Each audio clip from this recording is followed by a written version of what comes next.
Hello students, I am Mrs. Sadaf Khan before you all, and I am going to tell you about something very informative and interesting about nutrition in plants.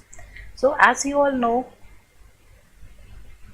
there are two types of forms, living and non-living. Okay, and living things, they move, they grow, they reproduce. For all this they need food. Without food, life cannot exist. Okay, whatever energy we are getting to carry out different activities, we are getting from food. So let's talk about today nutrition in plants also. Okay, even plants which we find around us, they also need food. Without food, they will also die. So in this chapter we are going to deal about different types of nutrition, that is autotrophic nutrition, heterotrophic nutrition, and what are the replenishment of nutrients in the soil. Okay, so first of all, let me tell you what is food. What is food? Food is anything we eat. Okay, anything which we eat, be it if I talk about dairy products, if I talk about vegetables, if I talk about fruits, whatever we eat, and after eating that we get energy. Okay, that is called food. So a substance that is eaten by any living organism in order to carry out day-to-day activities is called food. And what is nutrition? Nutrition can be defined as the process by which an organism takes in food and uses it to produce energy. Now we have two forms of nutrition. First is autotrophic nutrition, as you can see in this table also, which is in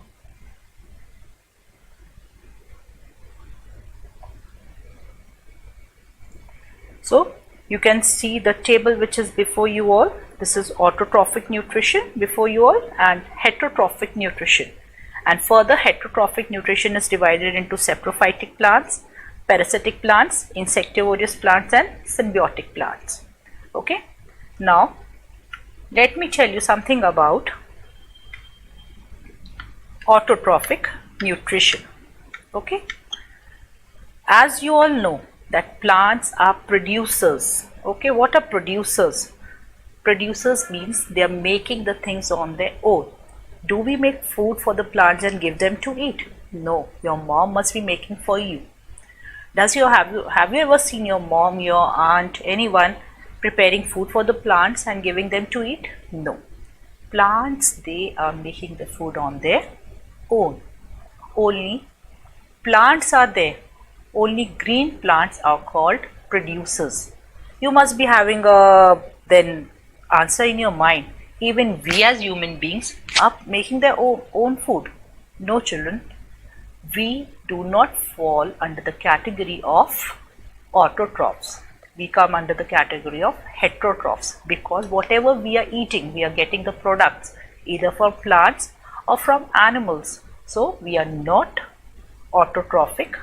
We don't have autotrophic nutrition. We come under the category of heterotrophic nutrition. Only green plants, they come under the category of autotrophic nutrition. So plants make their own food by utilizing light, that is the sunlight, then water and carbon dioxide. What is carbon dioxide? Carbon dioxide is, see, just breathe out your like this, do like this. The hot air which you can feel on your palm, that is carbon dioxide. We are taking in oxygen and breathing out carbon dioxide. The atmosphere is all having oxygen and carbon dioxide mixed together. And what we as human beings or living things, what are we doing? We are taking all oxygen because we need it to breathe, and we are giving out carbon dioxide. Now what is happening? See, nature has got a balance in everything. Now what plants are doing? They are taking in this carbon dioxide which is given out by all the living organisms. Okay, they are utilizing it to make their food. So as I told you, plants make their own food by the process of photosynthesis in the presence of sunlight, water and carbon dioxide. So all these three, they club together, and what happens? After this, the plant is giving out two products. First product is starch, which the plant is utilizing on its own, and the second byproduct it is giving out is oxygen, which all the living organisms, all, be it animals, be it human beings, be it a small animal or a big animal, everyone is utilizing that. Okay, so plants make their own food by utilizing light, water and carbon dioxide by a process called photosynthesis. Now, what is photosynthesis if I talk about? You can see over here, photosynthesis means light. Photo means light and synthesis means building up. Okay, so now what is happening? Photosynthesis is a process that involves light. Okay, light is there, and with that light, what the plant is doing, with the help of carbon dioxide and water, they are all clubbing up together. And what is the byproduct? What is the product? Starch. Starch and oxygen. Okay, if you see, starch is the product and oxygen, this is the byproduct which is used by all the living organisms, as I told you. Okay, now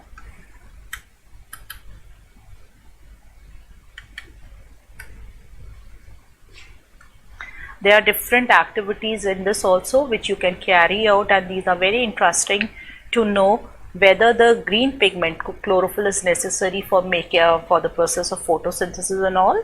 That you can just read out once you go through the chapter.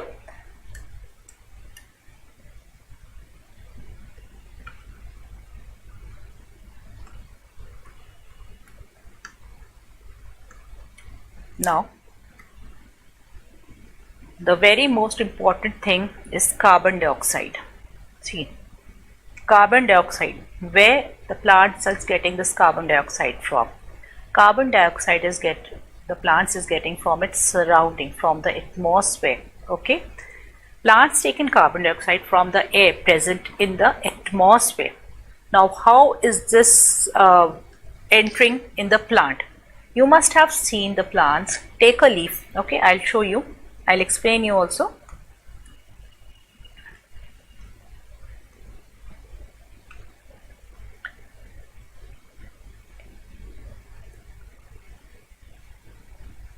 This is the leaf, you must all have seen, and if you turn the leaf upside down, you will find small holes on the leaf. These are known as stomata. Okay, what are these known as? Stomata. Okay, now as I told you, for the process of photosynthesis, sunlight is very much required. In case the sunlight is not there, there would be no proper photosynthesis, although it will take, but not a proper one. If you must have noticed in your houses also, if you keep any plant inside your house, what happens after a few days? It becomes very dull, and eventually a day comes when it dies. It has no more life. Why? Because sunlight, which was very much required for the plant, we did not provide it. Okay, so it's very important for a plant to get sunlight. Now what happens? You have carbon dioxide. Okay, carbon dioxide is there, CO2, which is carbon dioxide. It is present in the air, which is all around the plant. What is happening? The CO2, the carbon dioxide is entering through the stomata, and what happens? The plant, they utilizing these carbon dioxide, and in return what are they giving out? Oxygen, which is the byproduct of photosynthesis. They are giving out starch. Starch, what happens? Starch, so it is utilized by the plant here only. Okay, but oxygen they are giving out. Fine.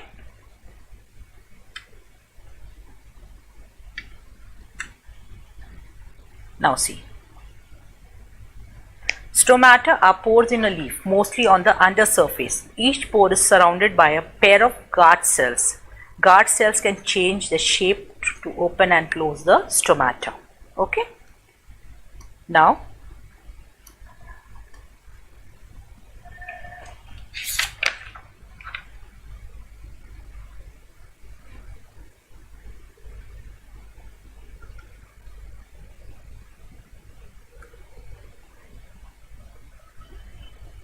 So there are certain conditions that has to be needed to be fulfilled to perform photosynthesis in plant. First is presence of chlorophyll. Chlorophyll is the green pigment which is found in the leaves.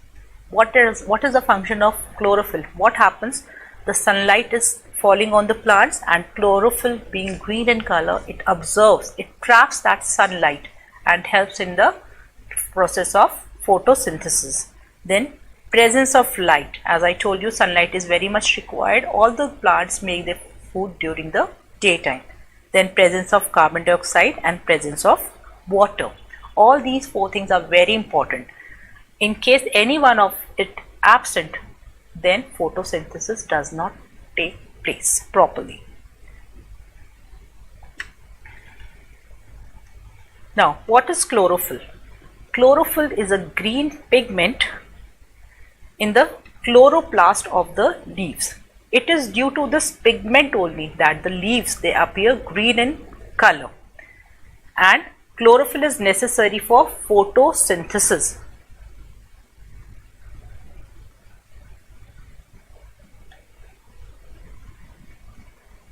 Sunlight.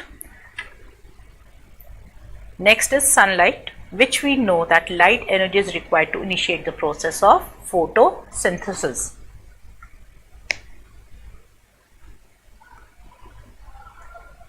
There are different activities which you can read on later on for knowing its importance of chlorophyll, for knowing the importance of water and all. You will read it later on. I am just briefing you the chapter. So then water, which is very much required for the plants. See, the plants has two types of tissues for transportation. Okay, the plants, all the green plants, they have two types of tissues for transportation of substances to its different part. First, they have phloem and the other one is xylem. So the starch.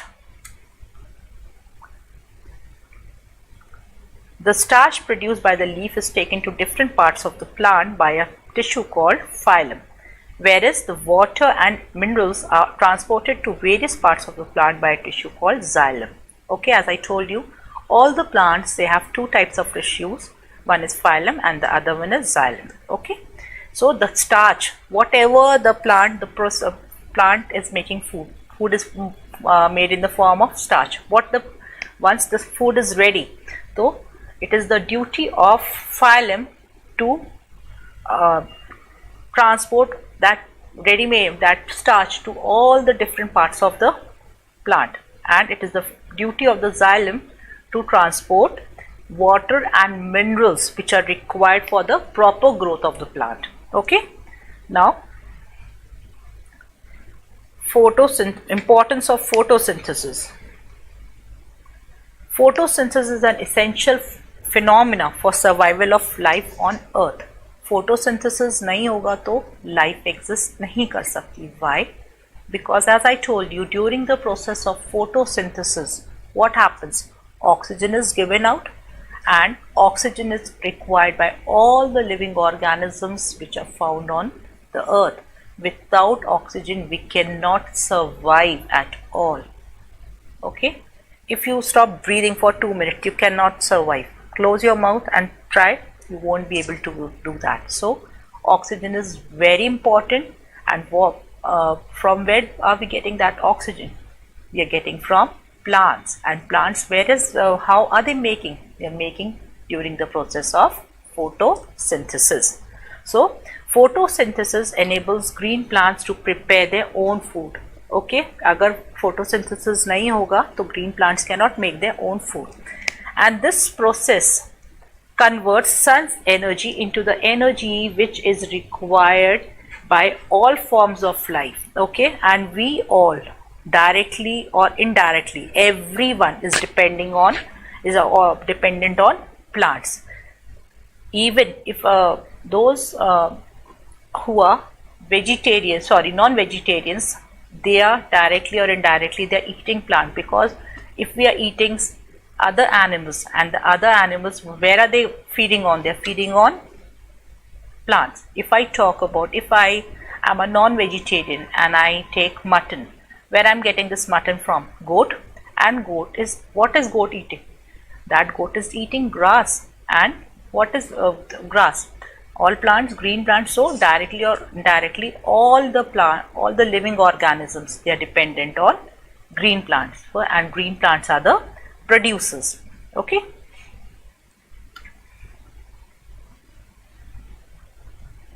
Then oxygen, which is very essential for the survival, which is very, very important for survival of any form of life on earth.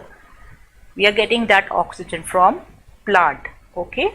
And during the process of photosynthesis only, plants give out oxygen on which we are dependent.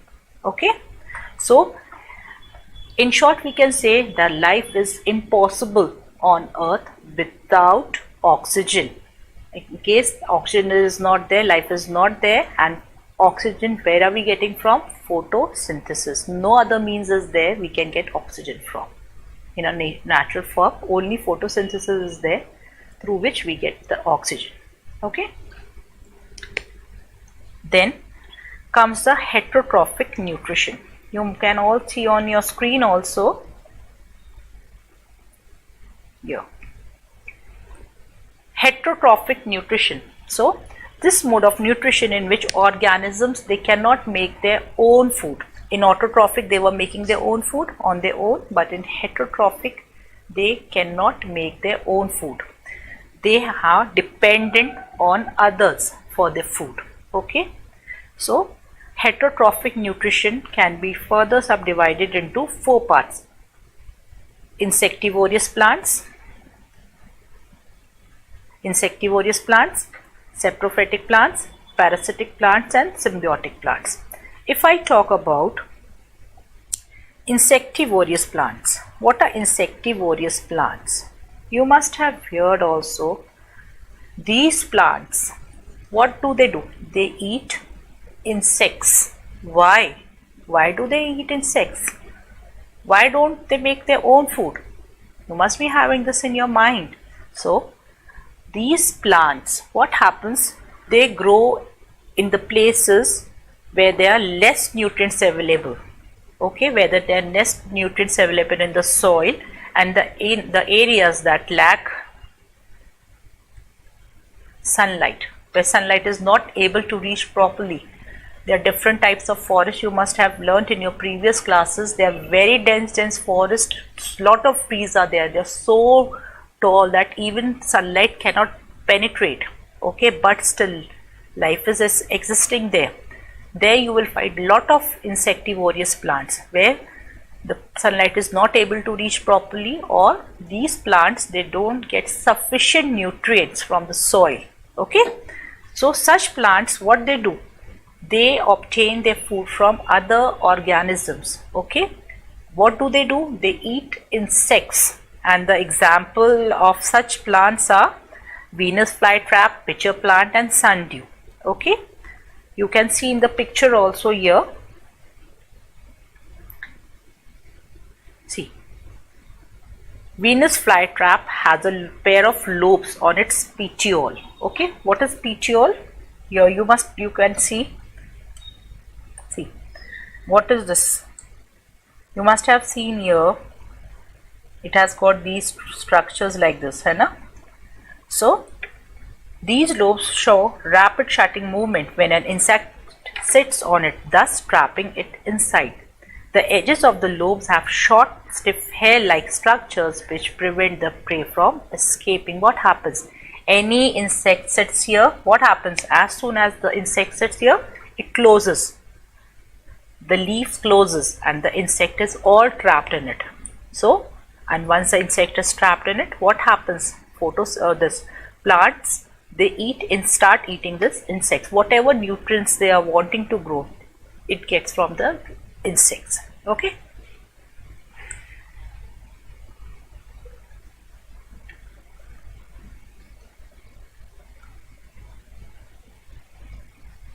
Now, a pitcher plant is named so because of its structure that resembles a pitcher. What is a pitcher, children? You must have heard of this word pitcher. Pitcher is a sort of, if I say, a deep cavity filled with fluid. it's sort of, if I say, it's something like this. Okay, it's a pitcher. Okay, a pot sort of thing.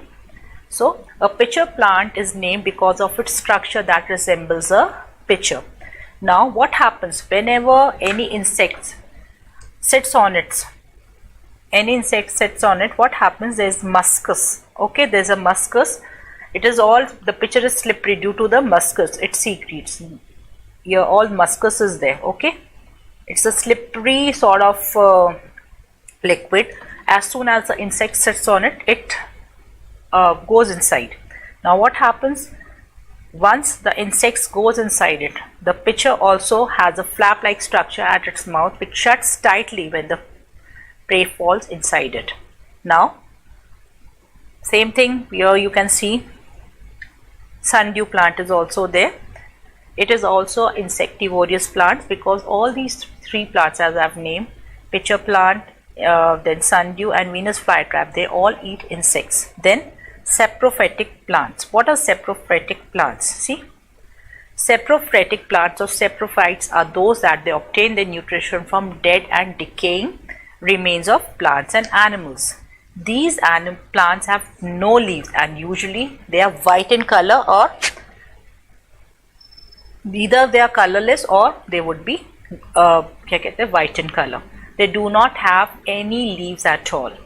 Okay, what happens? These plants, they grow on dead and decaying remains of plants and animals. Okay, if any animal die or any plants die, they start growing on that. Okay, and they take their nutrition from the remains of that dead and decaying plant or animal. Okay, so and the example of the saprophytic plants are coral root and Indian pipe. Okay,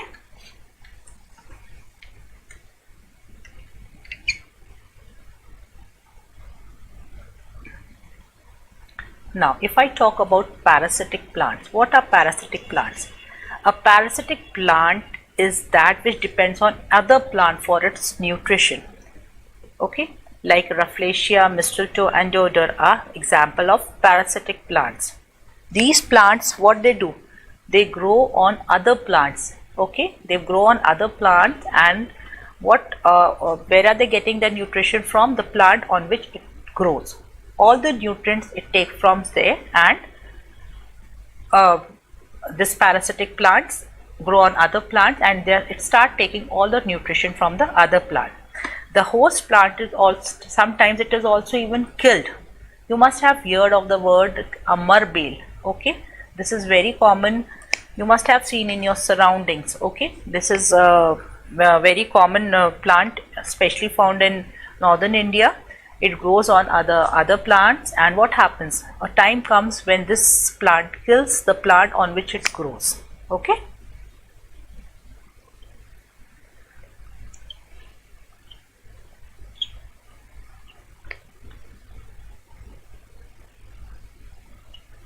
Then comes symbiotic plants. You can see on the screen also symbiotic plants. In this mode of nutrition, like the parasitic plant, these plant also takes benefit from the other plants, but the difference is what was happening in the parasitic plant. It was killing the plant on which it was growing, but now what happens with this symbiotic plant? What happens? Like if I talk about this A plant is there. If I say about, give you an example of this is lichens and rhizobium living the root nodules of leguminous plants, the example of symbiotic plants. They are helping each other. Okay, if plant A is giving help to plant B, है ना? So what happens? Plant B is return is also getting something from plant A. There's a mutual consent. Okay, you do this for me, I will do this for you. Okay, but in this parasitic plant, it was absent. Only the plant which was growing was getting the benefit, and on which it was growing. After some time, that plant used to die. But here in the symbiotic nutrition, what happens? Both the plants, they are deriving some or the other advantage from the other plant. Okay, so Lichens are a group of plants formed by a symbiotic relationship between a fungus and a photosynthetic plant. In this case, the photosynthetic plant is an algae. The algal part provides nutrient and the fungal part provides protection. Okay, this is a very beautiful example. Then come to the next one. See, you must have seen on your screen also replenishment of nutrients in the soil. Okay, where do we grow the plants? We are growing all the plants in the soil. Fine. We keep on growing. And what plants are taking? Plants also need certain things from the soil. Okay. When plants and animals die, everyone has to die. Everyone. The ones who has born will definitely die. So, when plants and animals die, certain microorganisms like bacteria and fungi feed on the dead remains of plants and animals and help them to rot. Okay, and rotting release the nutrients back into the soil in the form of humus. You must have heard humus, khad.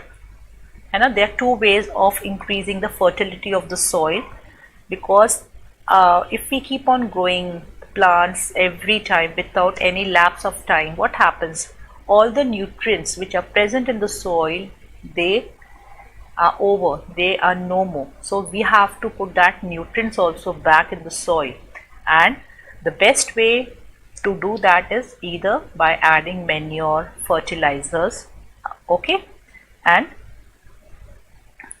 addition of organic fertilizers and manure also increases the fertility of the soil.